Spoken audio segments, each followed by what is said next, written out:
Tactic 2. Door in the face. Quick question. Would you give me $100,000? Probably not. Okay. What about $500? Suddenly that doesn't sound so unreasonable, and that's exactly the point. This is called the door in the face technique. And it's almost the exact opposite of the first tactic. Instead of starting with a tiny request and gradually making it bigger, you start with a request so outrageous it's almost guaranteed to get rejected. Then immediately after the no, you ask for what you actually wanted all along. Your brain doesn't judge that second request on its own. It compares it to the first one. So $500 doesn't feel like $500 anymore. It feels like a compromise, like you're meeting them halfway. Negotiators use this constantly. Ask for the moon, get rejected, then land on the deal you wanted from the beginning. And here's where it gets dangerous. A bias this powerful can make a bad deal feel like a win. Because sometimes the number isn't what changed. The comparison did. Tactic 3. Anchoring. Quick question.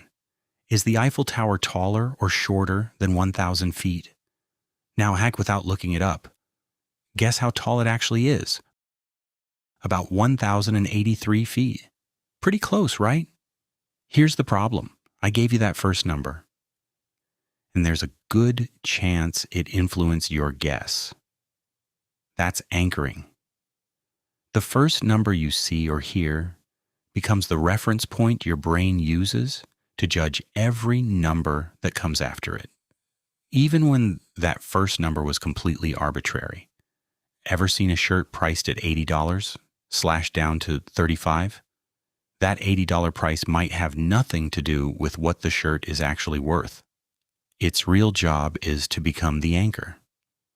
Because now you're not asking, is this shirt worth $35? You're asking, is $35 good compared to $80? And that's a completely different question.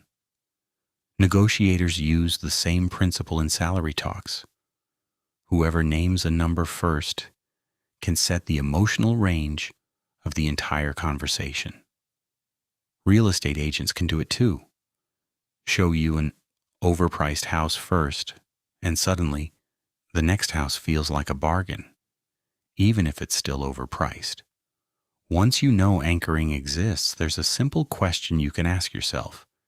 Is this actually a good number, or does it just look good next to the first number I saw? Because sometimes the number didn't change. The comparison did. Speaking of comparisons, there's a tactic that doesn't rely on numbers at all. It relies on people. Tactic 4. Mirroring. Watch two people having a conversation closely, and you'll sometimes notice something strange. One person leans forward, a few seconds later the other does too. One slows down, and the other starts matching their pace. It's called mirroring. Humans tend to feel more comfortable with people who seem familiar, and one of the fastest ways to create that feeling is to subtly match someone. Their tone, their pace, even their posture. Not copy them. Match them.